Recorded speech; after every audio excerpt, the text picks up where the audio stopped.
Hello বাচ্চা party. আজকে আমাদের কারেন্ট ইলেকট্রিসিটির লেকচার নাম্বার 6, আর লেকচার নাম্বার 6-এ আমরা আলোচনা করব combination of resistance.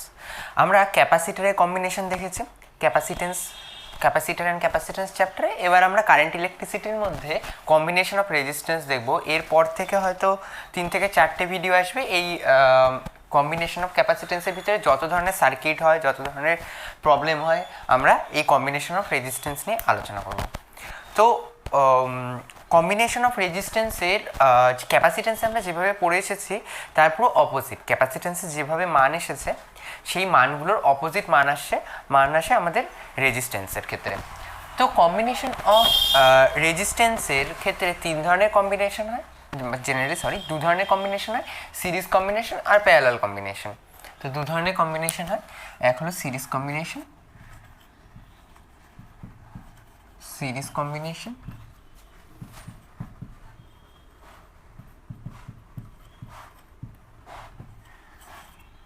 R second হলো প্যারালাল কম্বিনেশন।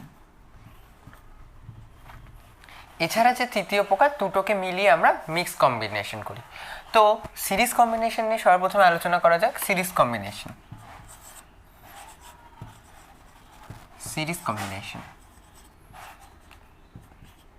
অর্থাৎ শ্রেণী সমবায়। সিরিজ কম্বিনেশনের ক্ষেত্রে কি হয়? সিরিজ কম্বিনেশনের ক্ষেত্রে রোধগুলো পাশাপাশি শ্রেণীতে যুক্ত থাকে, রোধগুলি পরপর শ্রেণীতে যুক্ত থাকে।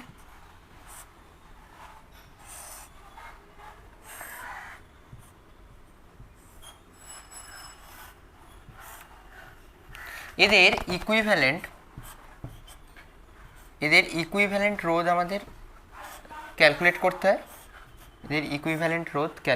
হয়। আমাদের এটা R1, এই রেজিস্ট্যান্স R1, এটা R2, এটা R3 যদি ভি ভোল্টেজের ব্যাটারির সাথে যুক্ত থাকে। এটা যদি আর ইকুইভ্যালেন্ট হয়, এটা ভি ভোল্টেজ ব্যাটারির সাথে যুক্ত। অর্থাৎ আমাদের বাকি যে 3টে রোধ যদি শ্রেণী সমবায়ে যুক্ত থাকে তাদেরকে আমরা আর সিরিজ লিখতে পারি বা আর ইকুইভ্যালেন্ট লিখতে পারি। লিখে আমরা আমাদের একটা রোধ দিয়ে বাকি রোধগুলোকে প্রতিস্থাপন করব। তো এই ক্ষেত্রে কি হয়, আমাদের ব্যাটারির মধ্যে থেকে কারেন্ট নির্গত হয়।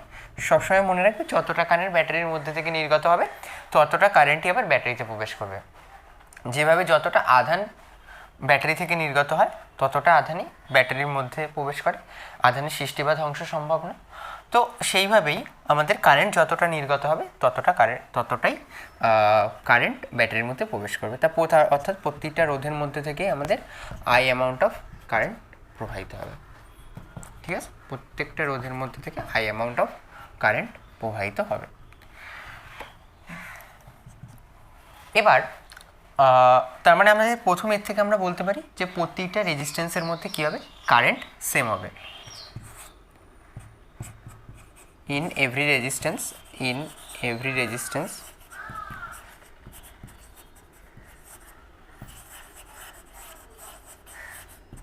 Current must be equal. কী হবে, প্রত্যেকটা কারেন্টের মান প্রত্যেকটা রেজিস্ট্যান্সের মধ্যে থেকে ইকুয়াল হবে। এবার আমরা যদি এখান থেকে ভোল্টেজের থেকে ব্যাটারি নিই, প্রথম রেজিস্ট্যান্সের ক্ষেত্রে কতটা ভোল্টেজ ড্রপ হবে? আমরা ধরে নিলাম যে প্রথম এর ক্ষেত্রে V1 ভোল্টেজ ড্রপ হলো, প্রথম রেজিস্ট্যান্সের ক্ষেত্রে V1 ভোল্টেজ ড্রপ হলো। সেকেন্ড রেজিস্ট্যান্সের জন্য V2 ভোল্টেজ ড্রপ হলো। থার্ড রেজিস্ট্যান্সের ক্ষেত্রে V3 ভোল্টেজ ড্রপ হলো। প্রথম রেজিস্ট্যান্সের ক্ষেত্রে V1 ভোল্টেজ ড্রপ হলো, সেকেন্ড রেজিস্ট্যান্সের ক্ষেত্রে V2 ভোল্টেজ ড্রপ হলো, তৃতীয় রেজিস্ট্যান্সের ক্ষেত্রে V3 ভোল্টেজ ড্রপ হলো। তার মানে আমরা বলতে পারি যে ভোল্টেজ বা পোটেনশিয়াল ড্রপ বলতে পারো, বা পোটেনশিয়াল ডিফারেন্স, যা ইচ্ছা, voltage drop will be divided in each resistance প্রত্যেকটা রেজিস্ট্যান্সের মধ্যে কি হবে, ভোল্টেজের যে ড্রপ হবে সেটা কি হবে, ভোল্টেজকে ড্রপ করবে প্রত্যেকটা রেজিস্ট্যান্সের মধ্যে। এর জন্য V1, এর জন্য V2, এর জন্য V3। আর এর মধ্যে যে টোটাল ভোল্টেজটাই তিনটে ভাগে ভাগ হয়ে যাচ্ছে, V1, V2 আর V3। তাহলে আমরা বলতে পারি যে মোট ভোল্টেজ হবে V, সেটা কত হবে, V1 plus V2 plus V3 এর সাথে সমান হবে। মোট যে ভোল্টেজ হবে সেটা কত হবে, V1 plus V2 plus V3 এর সাথে সমান হবে। তো প্রথমে আমরা যদি ভাবি যে প্রথম রেজিস্ট্যান্সের মধ্যে থেকে যদি I কারেন্ট যায় আর যদি রেজিস্ট্যান্স R1 হয়, তাহলে ভোল্টেজ ড্রপ কত হবে, I ইন্টু R1, অর্থাৎ I ইন্টু R1। সেকেন্ডের জন্য I ইন্টু R2, থার্ডের জন্য I ইন্টু R3, তাই তো। ফার্স্টের জন্য হবে I ইন্টু ওহমস ল। প্রত্যেকটা সার্কিটের ক্ষেত্রে আমাদের যে কটা সার্কিট আমাদের সিলেবাসে আছে কারেন্ট ইলেকট্রিসিটিতে, প্রত্যেকটার ক্ষেত্রে আমাদের ওহমসের ল বা ওহমের সূত্র ভ্যালিড করে। তার মানে প্রথমটার জন্য হবে IR1, সেকেন্ডেরটার জন্য হবে IR2 আর থার্ডের জন্য হবে IR3। এবার যদি V1 V2 প্লাস V3 হয়, তাহলে I1 I2 R3, আর এই ইকুইভ্যালেন্ট রেজিস্ট্যান্সের মধ্যে থেকেও সেম অ্যামাউন্ট অফ কারেন্ট যাবে। তো I into R equivalent equals to R1 plus R2 plus R3, তিনটের যোগ, বোথ সাইড দিয়ে I বাদ চলে গেল, তাহলে R ইকুইভ্যালেন্ট পড়ে রইল কত, R1 plus R2 plus R3। অর্থাৎ শ্রেণী সমবায়ের ক্ষেত্রে রেজিস্ট্যান্সের কী হয়, যোগ হয়, প্রত্যেকটা সাম অফ ইচ রেজিস্ট্যান্স। তো কি বলা যায়, in series combination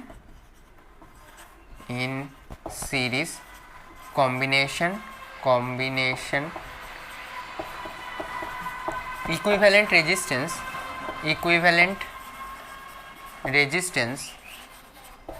resistance should be sum of each resistance should be sum of each resistance। প্রত্যেকটা রেজিস্ট্যান্সের যোগ করলে আমরা যেটা পাবো সেটা হবে। তাহলে R ইকুইভ্যালেন্ট হলো সামেশন অফ RI প্রত্যেকটা রেজিস্ট্যান্সের যোগফলের সাথে সমান হবে। তার মানে দুটো জিনিস মনে রাখবে, এক হচ্ছে কি রেজিস্ট্যান্স কী হবে, এক হচ্ছে রেজিস্ট্যান্সের মধ্যে সিরিজ কম্বিনেশনে থাকলে ভোল্টেজের মান ডিফারেন্ট হয়, অর্থাৎ ডিফারেন্ট না, ভোল্টেজের পোটেনশিয়ালকে ডিভাইড করবে, ডিফারেন্ট না। যদি প্রত্যেকটা রেজিস্ট্যান্স সমান হতো তাহলে প্রত্যেকটা ভোল্টেজের মানও সমান হতো, কিন্তু ডিভাইড হতো প্রত্যেকটা রেজিস্ট্যান্সের মধ্যে থেকে ভোল্টেজের ড্রপ হতো। আর কি, প্রত্যেকটা রেজিস্ট্যান্সের মধ্যে থেকে কারেন্টের মান সমান হবে, তাহলে সিরিজ কম্বিনেশনের দুটো পয়েন্ট, এক হলো কারেন্ট সমান হবে প্রত্যেকটা রেজিস্ট্যান্সের মধ্যে থেকে, আর ভোল্টেজের মান প্রত্যেকটা রেজিস্ট্যান্সের মধ্যে থেকে ড্রপ হবে। যদি ইকুয়ালও হতে পারে, ডিফারেন্টও হতে পারে, কিন্তু ডিভাইড হবে। চলো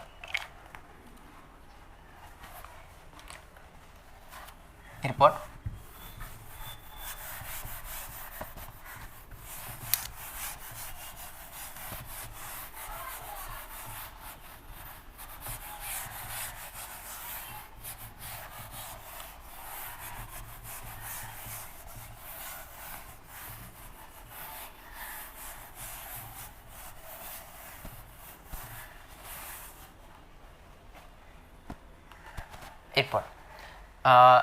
নোটঅর্থী পয়েন্ট নোট করবে। কি নোট করবে, ফার্স্ট সব থেকে যে বড় রেজিস্ট্যান্স থাকবে সিরিজ কম্বিনেশনে, তার থেকেও বড় হবে ইকুইভ্যালেন্ট রেজিস্ট্যান্সের মান। অর্থাৎ in series combination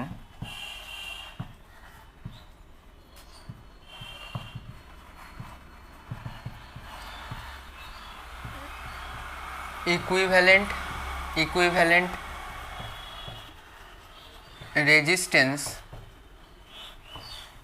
resistance is more greater than the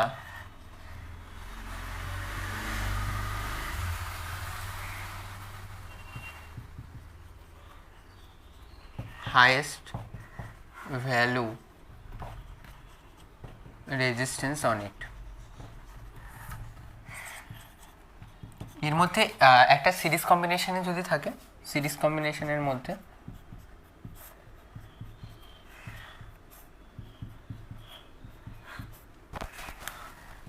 R1 R2 R3 এভাবে যদি রেজিস্ট্যান্সগুলো যদি সিরিজ কম্বিনেশনে অ্যাড হয়, তাদের যে ইকুইভ্যালেন্ট রেজিস্ট্যান্স হবে, যদি এটা হয় ইকুইভ্যালেন্ট রেজিস্ট্যান্স আর ইকুইভ্যালেন্ট এই রেজিস্ট্যান্সের মানটা, তো এর ক্ষেত্রে যে মানটা হবে, এর মধ্যে যদি যে কোনো একটা রেজিস্ট্যান্সকে যদি ধরে নিই যে সব থেকে বড়, যেমন এটা 1 2 3 এভাবে যদি ভেবে নিই, তাহলে এদের সিরিজ কম্বিনেশনে ইকুইভ্যালেন্ট রেজিস্ট্যান্সের মান হবে 6। তো এই 6-এর থেকে 6-এর মানটা যে কোনো একটা রেজিস্ট্যান্সের থেকেও, যে কোনো একটা রেজিস্ট্যান্সের মানের থেকেও বড় হবে কম্বিনেশনে, ঠিক আছে। তো R1 এর মান আর ইকুইভ্যালেন্টের থেকে ছোট হবে, R2 এর মানও আর ইকুইভ্যালেন্টের থেকে ছোট হবে, আর R3 এর মানও আর ইকুইভ্যালেন্টের থেকে ছোট হবে, ঠিক আছে। সেকেন্ড কি নোট করো, in series combination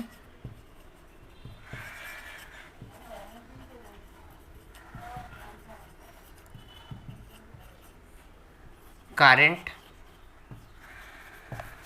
will be same in each resistance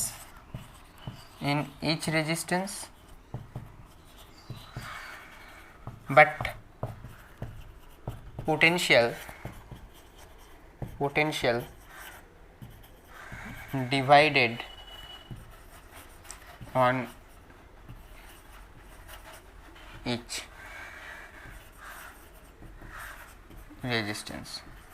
প্রত্যেকটা রেজিস্ট্যান্সের উপর থেকে কি হবে, প্রত্যেকটা রেজিস্ট্যান্সের মধ্যে থেকে যে কারেন্টের মান, সে কারেন্টের মান সেম হবে, কিন্তু যে রেজিস্ট্যান্সের পোটেনশিয়াল, সেই পোটেনশিয়ালটা প্রত্যেকটার মধ্যে থেকে ডিভাইডেড হতে থাকবে, অর্থাৎ ডিস্ট্রিবিউটেড হবে। তিন কি শেষ, কমপ্লিট। এবার হচ্ছে স্পেশাল কেস। যদি n সংখ্যক রেজিস্ট্যান্স থাকে, n নাম্বার অফ রেজিস্ট্যান্স থাকে, n number of resistance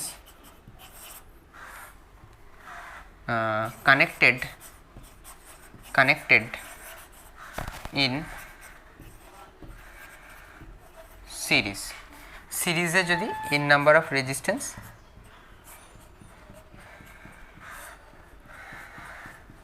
connect থাকে, n নম্বর যদি কানেক্ট থাকে, তাহলে কী হবে, প্রত্যেকটা রেজিস্ট্যান্সের মান যদি ইকুয়াল হয়, n number of equal resistance, প্রত্যেকটার মান যদি r হয়, তাহলে r ইকুইভ্যালেন্টের মান কত হবে, n ইন্টু r, অর্থাৎ n টাইমস অফ r হবে। প্রত্যেকটা রেজিস্ট্যান্সের মানকে নেবে, তার n টাইমস অফ r হবে।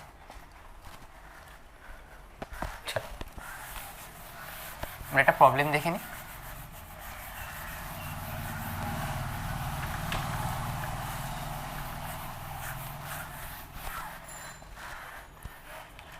বলেছে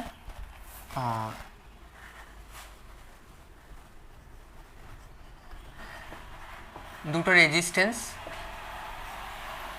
একটা 4 ওহম আর একটা 8 ওহম,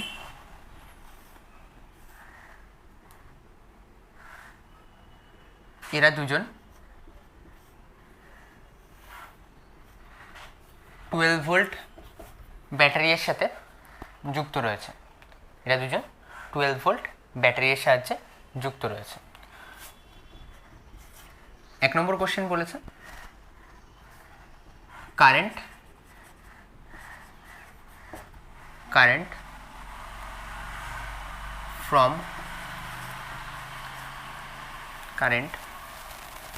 emits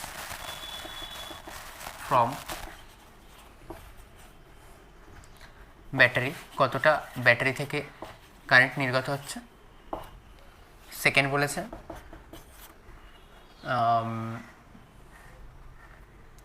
ইকুইভ্যালেন্ট রেজিস্ট্যান্সের মান কত, থার্ড বলেছে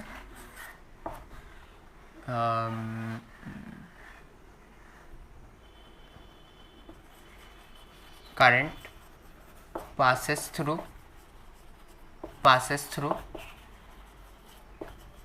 each resistance, প্রত্যেকটার মধ্যে থেকে কত রেজিস্ট্যান্স নির্গত হবে?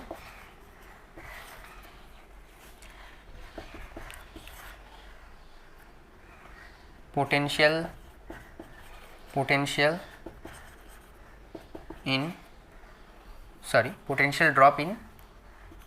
drop in each resistance, potential কতটা ড্রপ করবে প্রত্যেকটা রেজিস্ট্যান্সের মধ্যে থেকে। চলো ট্রাই করো, পজ করে ট্রাই করবে, যদি না হয় তাহলে আবার তারপরে সলিউশন দেখে নেবে, ঠিক আছে? চলো, বলেছে প্রথমে কি, যে কারেন্ট কতটা ব্যাটারির মধ্যে থেকে নির্গত হবে, তার জন্য আমাদের তার আগে ইকুইভ্যালেন্ট রেজিস্ট্যান্সের মান নির্ণয় করতে হবে।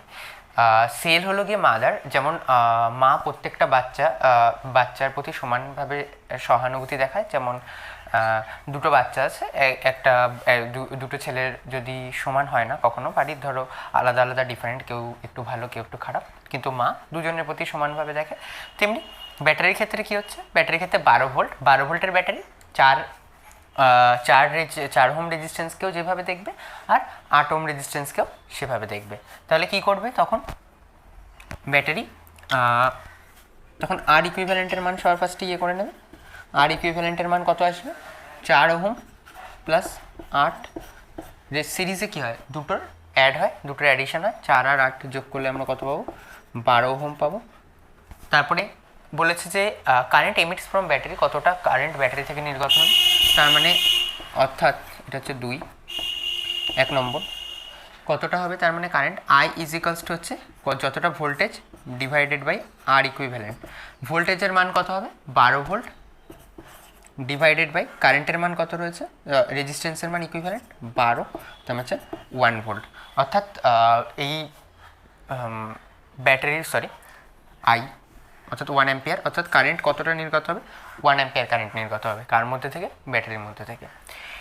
এবার কি বলেছে, current passing through each resistance, আমরা জানি প্রত্যেকটা রেজিস্ট্যান্সের মধ্যে থেকে কী হবে? সেম কারেন্ট যায়, এটার মধ্যে থেকে আই গেলে আই যাবে, এটা আমরা জানি। কি জানি? ইন সিরিজ কম্বিনেশন,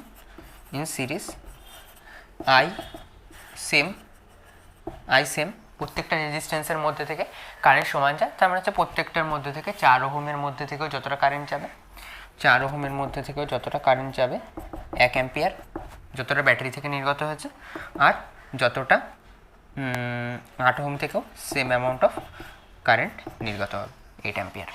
থার্ড কি বলেছে? থার্ড বলেছে যে potential drop in each resistance, প্রত্যেকটার মধ্যে কতটা পোটেনশিয়াল ড্রপ হবে।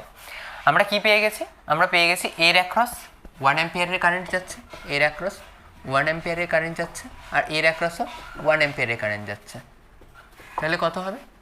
ফার্স্টের ক্ষেত্রে যদি এটা যদি 1 নম্বর হয়, তাহলে এটা যদি আমরা বলি V1, তাহলে V1 ইকুয়ালস টু কত হবে? I ইন্টু R1, I এর মান কত? 1 ইন্টু R1 এর মান কত? 4, মানে হচ্ছে 4 ভোল্ট।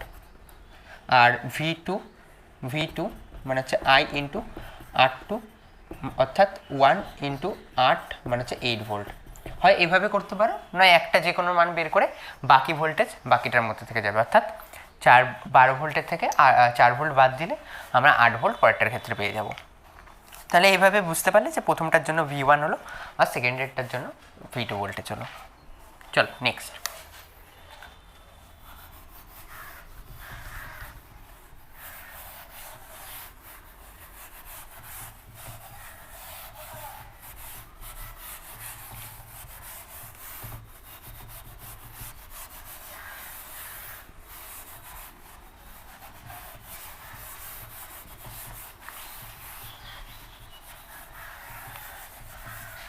এবার একটা আমরা টপিক দেখে নেব, যে টপিকটা হলো কি সিরিজ কম্বিনেশনের পোটেনশিয়াল ডিভাইডার। এখানে আমাদের কি করছে, কারেন্ট ডিভাইড করছে না, পোটেনশিয়ালকে ডিভাইড করছে, তার মানে একে আমরা পোটেনশিয়াল ডিভাইডার হিসেবে কাজ করাতে পারি। তাহলে কি করছে এর ক্ষেত্রে,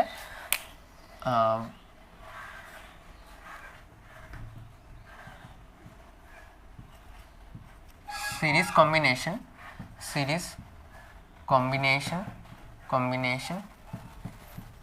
অ্যাজ পোটেনশিয়াল ডিভাইডার।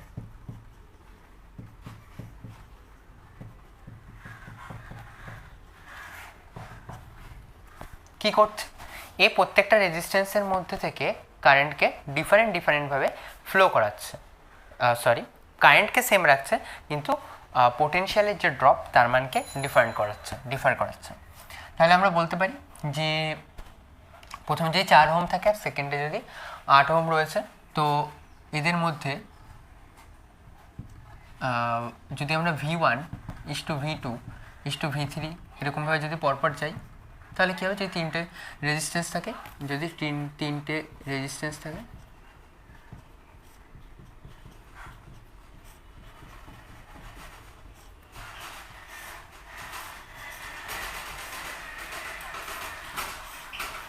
এটা হচ্ছে V ভোল্টেজের ব্যাটারি, এটা হলো R1, এটা হলো R2 আর এটা হলো R3।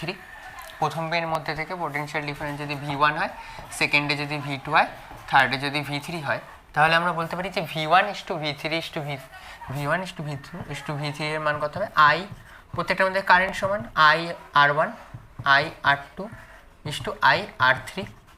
তার মানে কি হলো R1 R2 R3।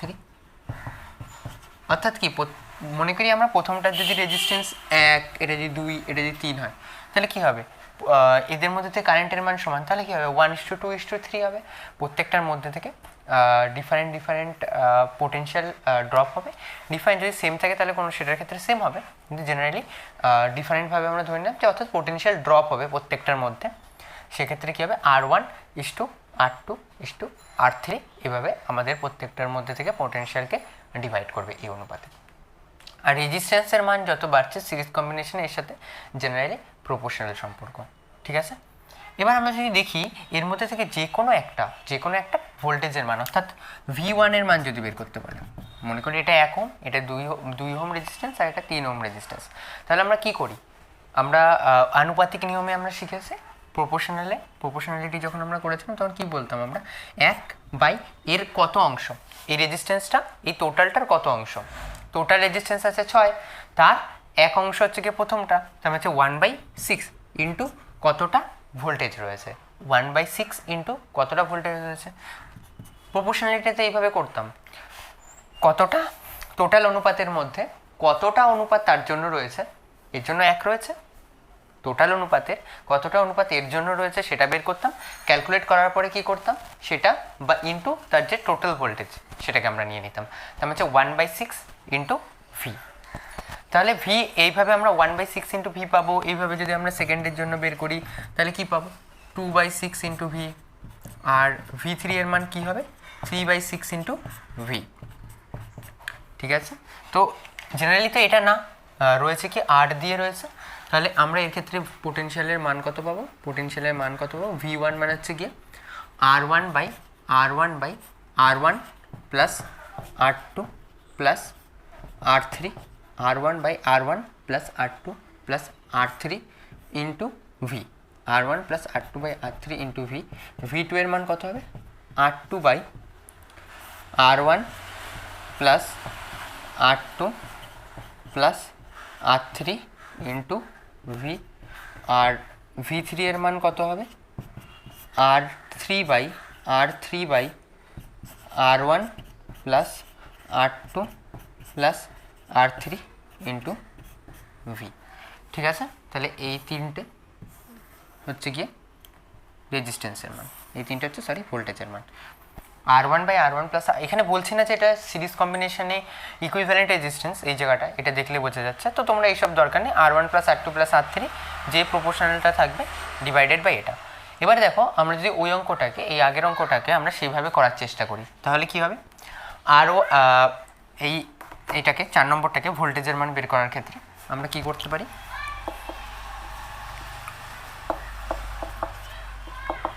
4 নম্বরের জন্য পোটেনশিয়াল ড্রপ বলেছে, তার মানে আমরা যদি প্রথমটাকে যদি আমরা বলি V1 ইকুয়ালস টু কী হবে, যেই রেজিস্ট্যান্সটা রয়েছে 4/4 যতটা, তো বাকি দুটোর যোগফল, বাকি দুটো মানে হচ্ছে 12 8 আর 4 12, 4 প্লাস 8 ইন্টু যতটা টোটাল ভোল্টেজ আছে 12, তাহলে কত পেলাম 4/12 ইন্টু 12 মানে হচ্ছে 4 ভোল্ট।